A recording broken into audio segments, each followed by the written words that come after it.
Hello everyone and welcome to this lightning talk on microservice visualization and the challenges of microservice management. A brief introduction about myself. My name is Karan Singh. I'm based out of India. I work at Tata Consulting Services as a microservice developer. Also, I'm proud to be a member of Aurelius open source community. So before understanding how monitoring used to happen in microservices, it is necessary to understand how monitoring used to happen in the Mosaic applications. So Mosaic application, as you know, we have the whole application running as a single entity on an instance or a set of instances. So in case we had a single instance or which is running our Mosaic application, we can get to know the state of our application for a transaction event basically by through the logs and the metrics like CPU, memory, etc. In case we had multiple instances running, we use the concept of aggregation to get the aggregated data about logs and metrics, which can be drilled on instance level as well.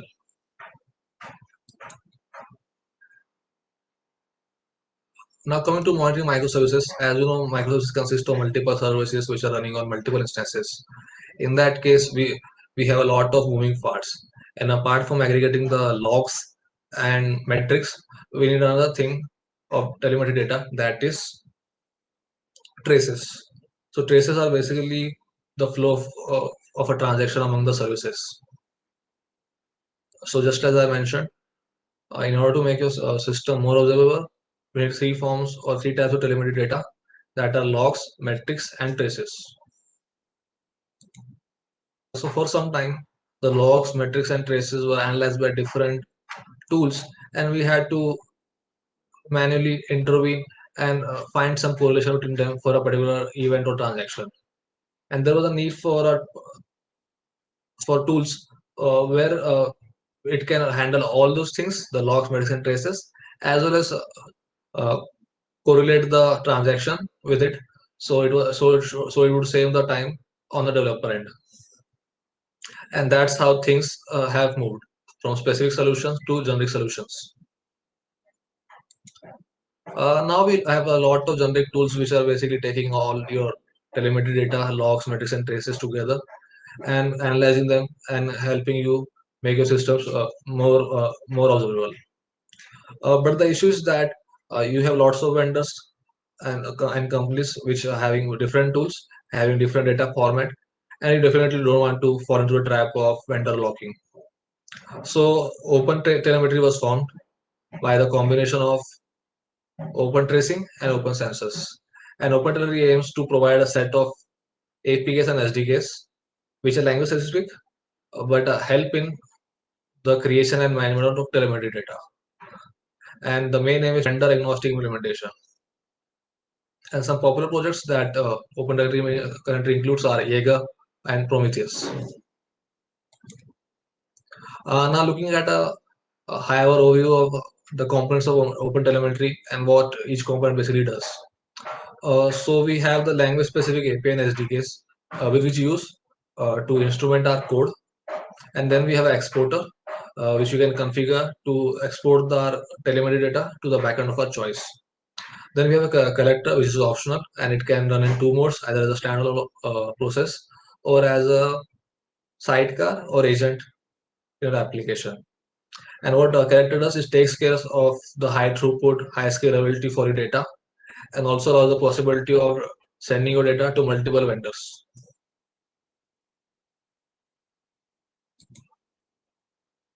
Now coming and introducing about Otis open source and how we are trying to make microservices more manageable through visualization.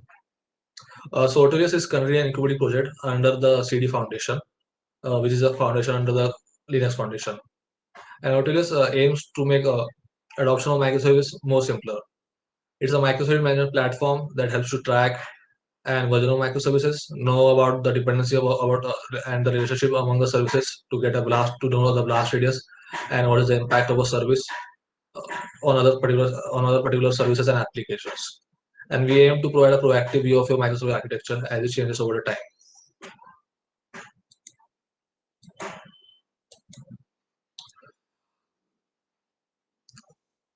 OTLS aims to support three major functionalities: microservice mapping, microservice catalog and publishing, basically a service catalog, and microservice versioning. Autolius is able to do all those things based on integrating with the popular CI/CD tools like Jenkins, Helm, Spinnaker, etc. And when a new deployment comes, an Autolius triggers and it starts working on the microservices management, versioning, and tracking the configuration and building and start building the build relationship maps proactively even before the application has been deployed. Here you can see a view of a screen from Deploy Hub. So Deploy is an upstream project of Autolius. Autolius supports 5 objects or 5 technologies which help in making microservices more manageable. We believe in a domain-driven design and believe to provide an application as well as component level view of your system as a whole. The major objects that Autolius includes are applications, component, releases, domains, environments, endpoints, etc., and which can be tracked across all of your clusters. These are some of the visualization that Autolius generates for you and helps in making microservices more manageable. So one is the blast radius report, which denotes how a particular component or service impacts the various applications, and also a BOM report to get a bill of materials of all your libraries and dependencies that you're using at the application level as well as the component level as well. Thank you everyone for your wonderful time. I hope this session was useful for you. And if you want to connect with us, you can reach us on Twitter and LinkedIn as well. And you can know more about Autolius at autolius.io. If you are a newbie or if you are experienced veteran working microservices, we would love to have you and share our knowledge with you as well. Please do reach us out. You can read more about microservice monitoring and installation on this particular blog and know more how Autolius can help you.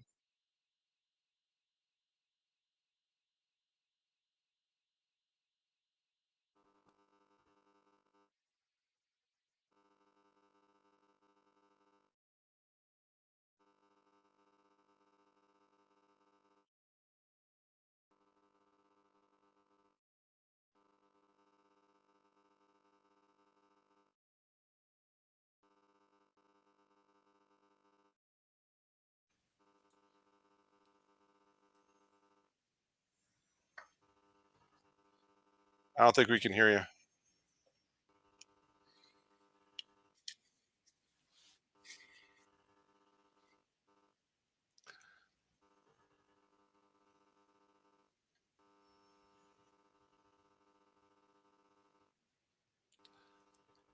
It's always the case.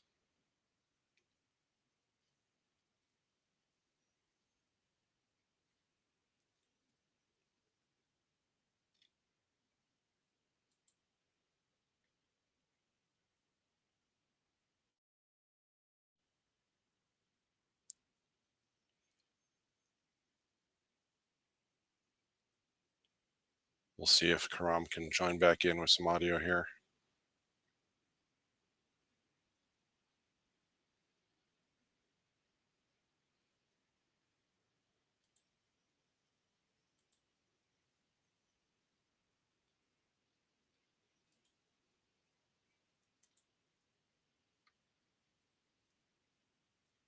So does anybody have any questions? I will see if I can answer any of them. I'm Steve Taylor, part of the Autolius project. I work with Karam on our project and on the architecture team for Autolius. So like Tracy was saying earlier in the chat, we had an architecture meeting this morning, and we're covering how we can utilize the OpenTelemetry data and marry it up with the Autolius microservice mapping. And part of it is, you know, you want to have hey Karam. Audio back. I was just telling people about our conversation that we had this morning around how OpenTelemetry and Autolius are going to be married together. Sure. Please go ahead. So I was to say that we are some of the interesting data that we can get from OpenTelemetry is things like we can look at around like a basic health check of a service. And that's where the OpenTelemetry can come into play. Since we only have to write to one API spec instead of writing to every single tool. Right, right. And regarding the collector, you had asked. So if you go to the GitHub or say OpenTelemetry, you can find collectors already written there. So what just you have to do is that you have to just have your collector.yaml config file, and you just have to define the rules how you want to your logs, traces, metric to be processed, and what should be the pipeline. So pipeline basically you have an input, like you can your input can OTLP1 format, and you want to send it to your and you want to do some data processing. So collector has already implemented. You have to just config them and you are good to go. Most of the Nice. Now, is that collector run in the Kubernetes cluster, or is like a sidecar, or is it outside of the clusters? agent where you push your data to. So when you're running your application, you want to basically one way is that you have an agent installed, the library present in your code, and you can point it towards this particular how would say the collector. So and that internally they have auto instrumentation already implemented, so the things are already taken care about. Right.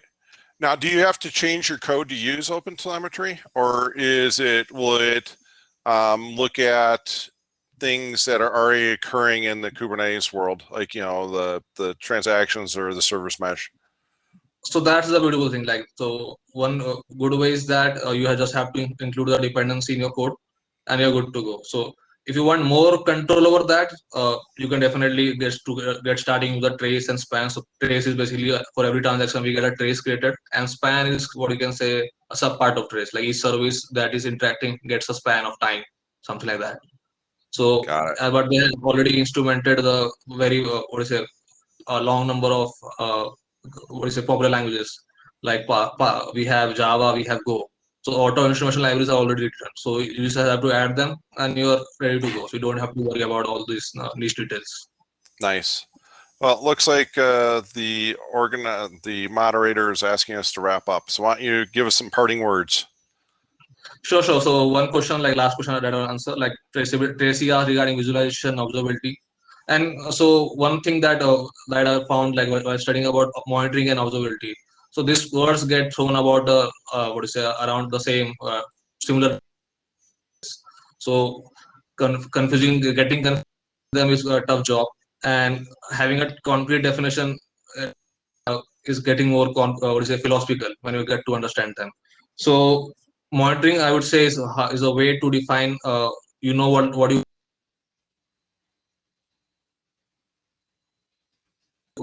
measuring that concern, like what can go wrong, and you're seeing that. And observability, we would say, use observe things from a distance, find out how the behavior of your system has changed, and try to create the dashboards according to that. So one good way to basically to make your life easier is to measure your service level objectives instead of like measuring everything that can go wrong, because SLOs are the key things that you want to work fine. So until and unless they go out of place, just go on with your work. When they go out of place, you can have a notification alerted. Then you can basically go through the previous logs, metrics, traces, and the traces are the what to say the beautiful thing in the picture, because they show you like how because for traces every component, whether it's a database, cache, gateway, you can each is considered as a component, and you can get the traces for each of these, and you can find out like where your request a few time. So you get the cost, and then you're good to go to like examine the thing. Nice. That sounds like that type of implementation will definitely simplify bringing in that data. Sure. So thank you very much for joining in. Have a good day. Thanks, everybody. Thank you, Steve.